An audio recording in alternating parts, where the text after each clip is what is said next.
Donc, je suis ravie de vous présenter les résultats à un an d'un PHRC qu'on a obtenu en 2017. Donc, on est à moins de 10 ans pour les résultats.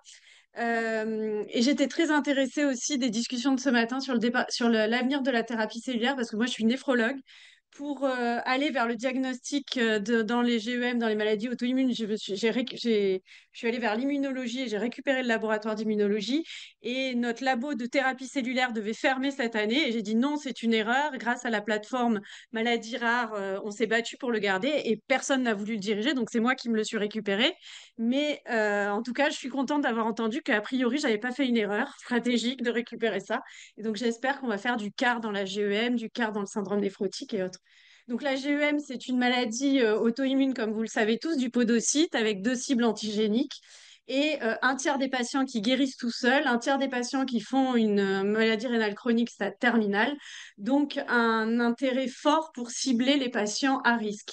C'était le travail de ma thèse d'essayer d'identifier des biomarqueurs qui permettraient de caractériser les patients qui vont faire une insuffisance rénale. Donc, sur le modèle de la néphrite de Heymann ou avec un peptide immunodominant, le peptide L6, quand on immunise un rat, on voit ce mécanisme de spreading où les rats s'immunisent en cascade contre l'ensemble de la mégaline alors qu'on les a immunisés contre seulement le peptide immunodominant. Donc, cet étalement épitopique qui s'accompagne d'une aggravation de la maladie.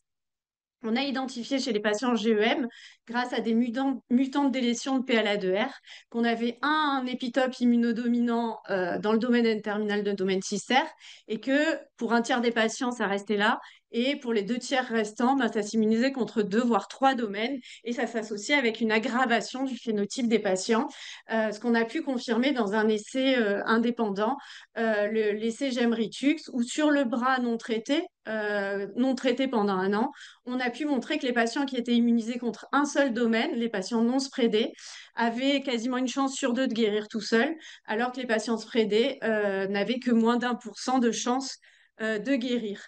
On s'est également beaucoup intéressé au rituximab et à la dose de rituximab qu'il fallait proposer aux malades. Nous, à Nice, on a toujours fait 1 gramme x 2 juste pour pas gaspiller nos flacons de 500, alors que GEM-RITUX faisait un schéma plus compliqué à 375 J0, J7. Et on a pu montrer qu'à 1 gramme, on allait plus vite sur la rémission, on avait des taux résiduels de rituximab plus élevés. Et surtout, on a analysé la réponse en fonction de la dose et du spreading et montré que les non-spreadés guérissaient à 100%, quelle que soit la dose. Donc, on a conclu de ces papiers que les patients spreadés ne rentreraient pas en rémission spontanée. Donc, ça servait à rien d'attendre 6 mois pour les traiter. Il fallait les traiter d'emblée, qui répondaient à de fortes doses plutôt qu'à de faibles doses.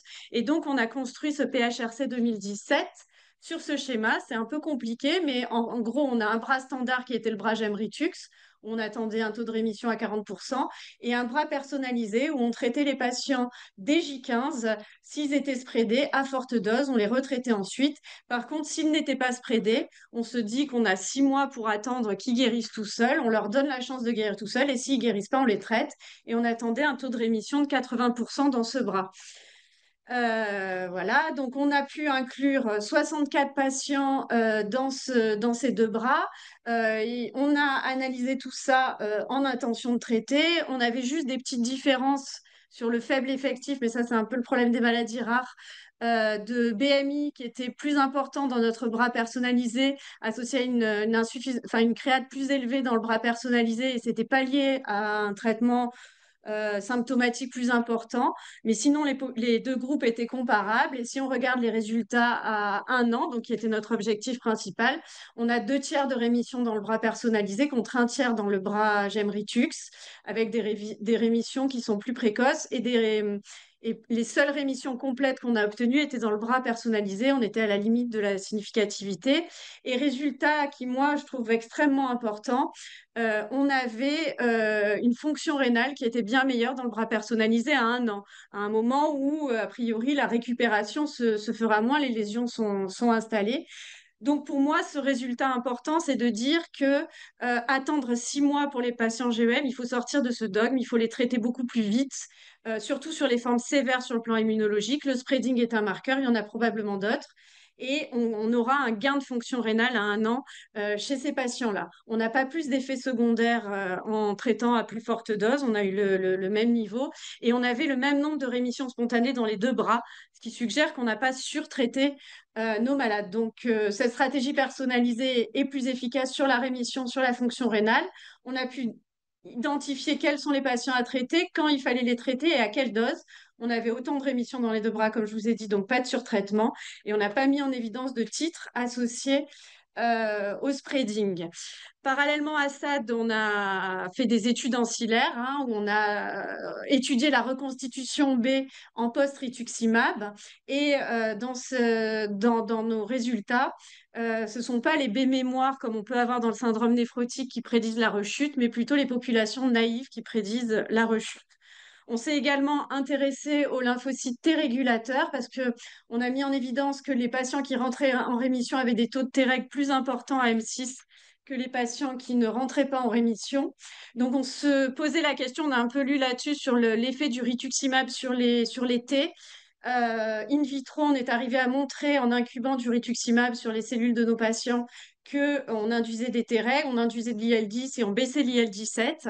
On s'est demandé si c'était un effet direct du rituximab sur le T. Donc, on a isolé des T et là, on n'arrive plus à induire des Treg quand on isole les T. On a ensuite mis des T et des B et là non plus, on n'arrive pas à induire des Treg et il faut en fait les NK associés pour arriver à les induire. On s'est demandé si c'était un effet TNK ou quelque chose qui était produit par le NK qui agissait sur le B. Donc, on a transféré les surnageants sur les T. Et là, on arrive à maintenir cette induction. Donc, c'est probablement quelque chose qui est sécrété par le NK. Donc, ça, c'est les études ancillaires qui sortent de ce PHRC. Et dernier projet, on s'est intéressé au monitoring du rituximab parce qu'on avait montré que chez les patients néphrotiques, donc fortement protéinuriques, on a une une fuite urinaire du rituximab, donc qui sont sous-dosés par rapport à des patients non néphrotiques, et que cette rituximabémie prédisait la rémission. Donc on a demandé à une start-up de nous construire un algorithme pour essayer de prédire le risque de sous-dosage chez nos patients en fonction du poids, de la taille, mais aussi de l'albuminémie, du taux de PLA2, de la créate AJ0 et AJ15. Et on a validé cet algorithme sur nos cohortes. Et là, on a obtenu un PHRC en 2023 pour valider notre nouveau algorithme personnalisé par rapport à un traitement de référence. Voilà, je vous remercie pour votre attention.